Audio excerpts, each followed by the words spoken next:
সম্মেলন শোণিতপুৰ জেলা সমিতিৰ সভাপতি সম্পাদক প্ৰমুখে বহু কেইজন ব্যক্তি বিশেষকৈ বাবু ছবিলাল উপাধ্যায়ৰ প্ৰতিমূৰ্তি উন্মোচন কাৰ্যসূচীত অংশগ্ৰহণ কৰি উভতি অহাৰ পথত ৰাস্তাত ৰখাই যে দুৰ্বৃত্তৰ দলে আক্ৰমণ কৰে, এই সন্দৰ্ভত অসম গোৰ্খা সন্মিলন কেন্দ্ৰীয় সমিতিৰ কেনেধৰণৰ পদক্ষেপ গ্ৰহণ কৰিব কি কব? হয়, যোৱা 12 তাৰিখে ভাৰতবৰ্ষৰ স্বাধীনতা সেনানী বাবু ছবিলাল উপাধ্যায় দেৱৰ প্ৰতিমূৰ্তি কংগ্ৰেছ দলৰ গোৰ্খা চেলৰ দ্বাৰা নিৰ্মাণ কৰি সেইদিনা সাংসদ যোৰহাটৰ সাংসদ তথা অন্য নেতাসকলে আহি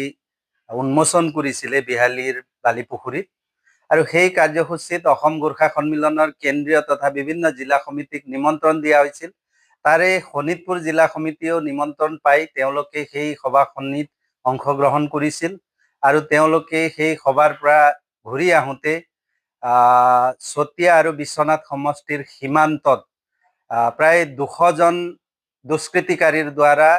জিলা সভাপতি গোকুল বসনেতৰ নিজৰ ব্যক্তিগত বাহনত জিলা সভাপতি গোকুল বসনেত আৰু তেখেতৰ গোটেই টিমটো 4জন সম্পাদক, কাৰ্যকাৰী সভাপতি আৰু সাধাৰণ সম্পাদকক আগুচি ধৰি তেওঁলোকৰ গাড়ীত ভাঙি চুৰমাৰ কৰি তেওঁলোকক প্ৰাণে মৰাৰ যি এক প্ৰয়াস কৰা হৈছিল, সেই ঘটনাক আমি অসম গোৰ্খা সন্মিলন কেন্দ্ৰীয় সমিতিৰ হৈ আমি তীব্ৰ ভাষাৰে আমি গৰিহণা দিছোঁ। আৰু ভাৰতবৰ্ষৰ গণতান্ত্ৰিক ব্যৱস্থাত ৰাজপথ যিটো ৰাষ্ট্ৰীয় ঘাইপথত প্ৰায় 200জনতকৈ অধিক দুষ্কৃতিকাৰী তাত সমবেত হৈ আৰু আৰক্ষী প্ৰশাসনৰো বিভিন্ন ব্যক্তিসকল তাত আৰক্ষীৰ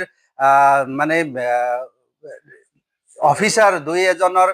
উপস্থিতিত আৰু কনষ্টেবলো বহু কেইজনৰ উপস্থিতিত তেনেকুৱা কাণ্ড কৰা কাৰ্যক আমি কোনোপধ্যে আমি স্বীকাৰ কৰিব নোৱাৰিছোঁ। তাত যি ব্যক্তিয়ে তাত জড়িত নহওক, তাত ৰাজনৈতিকো হ'ব পাৰে, ব্যক্তিগত শত্ৰুতাটো হ'ব পাৰে বা বিভিন্ন সামাজিক সংগঠন, জাতীয় সংগঠন, যিহেতু গোৰ্খা সন্মিলনৰ নেতৃত্বক আক্ৰমণ কৰা ঘটনাত যি ব্যক্তিসকলে তাত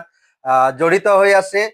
সেই ব্যক্তিসকলক আৰক্ষী প্ৰশাসনে তেওঁলোকক তদন্ত কৰি সেই ব্যক্তিসকলক আজিলৈকে তেওঁলোকক কৰায়ত্ব নকৰাৰ কাৰণে আমি খুবেই আমি এতিয়ালৈকে নিজকে মনাব পৰা নাই। আৰু আমি আৰক্ষী প্ৰশাসনক আমি অসমৰ মুখ্যমন্ত্ৰী ডাঙৰীয়াকে কৰি তাৰ স্থানীয় বিধায়ক, দুয়োটা সমষ্টিৰ স্থানীয় বিধায়কসকলকো আমি আহ্বান কৰিব বিচাৰিছোঁ, সেই 200জনীয়া দল কোন হয়, সেই দুষ্কৃতিকাৰী দিন ডকাইতৰ দৰে তাত ৰাষ্ট্ৰীয় ঘাইপথত আগুৰি বিভিন্ন আৰু এজনী মহিলা এজনীকো তাইৰ লগতে কেইবাজনো সেই ভেন গাড়ীত অহা যাত্ৰীসকলক আগুচি ধৰি তেওঁলোকক শাৰীৰিকভাৱে অপদস্থ কৰা, হাত ভাঙি দিয়া, এইবোৰ কাৰ্য গণতন্ত্ৰত কেতিয়াও মানি ল'বলগীয়া নহয়। আৰু সেই কথাকেইটাক আমি অতি গুৰুত্ব সহকাৰে লৈছোঁ আৰু তেওঁলোকক বিচাৰি উলিয়াই সেই দোষীসকলক অতি সোনকালে কৰায়ত্ব কৰিবৰ কাৰণে আমি আৰক্ষী প্ৰশাসন, শোণিতপুৰ বিশ্বনাথ জিলা প্ৰশাসনক আৰু স্থানীয় সাংসদ, বিধায়কসকলকো আমি তেওঁলোকক আমি আহ্বান জনাইছোঁ। নহ'লে আমাক প্ৰত্যেক আমাৰ শাখা জিলা বা আমাৰ বিভিন্ন জিলা সমিতিৰ পৰা আমাক হেঁচা আহি পৰিছে আমাৰ কেন্দ্ৰীয় সমিতিক। আৰু আগন্তুক দিনত যদি আমি সেই ন্যায় যদি নাপাওঁ, তেন্তে আগন্তুক দিনত আমি গণতান্ত্ৰিকভাৱে আমি সেই কাৰ্যক লৈ আমি আন্দোলন কৰিবলগীয়া হ'ব পাৰে। তাৰ কাৰণে আমি আৰক্ষী প্ৰশাসন, জিলা প্ৰশাসন আৰু স্থানীয় জনপ্ৰতিনিধিসকলক আমি কৈছোঁ, আপোনালোকে সেই কথাক গুৰুত্ব দি সেই 200জনীয়া সেই দুৰ্বৃত্তৰ দলটোক আপোনালোকে কৰায়ত্ব কৰি তেওঁলোকক জেল হাজোতলৈ পঠোৱাৰ ব্যৱস্থা আপোনালোকে অতি সোনকালে কৰক। নতুবা কাইলৈ আমি গণতান্ত্ৰিকভাৱে আমি কোনো সেই দুষ্কৃতিকাৰীক কৰায়ত্ব কৰাবৰ বাবে চৰকাৰৰ ওচৰত হেঁচা দিবৰ কাৰণে আমি কঠোৰ আন্দোলন আমি হাতত ল'বলগীয়া পৰিস্থিতিৰ সৃষ্টি নহয়। তাৰ কাৰণে এই সামাজিক এই নিউজ চেনেলৰ দ্বাৰা আপোনালোকক আমি আহ্বান জনাইছোঁ।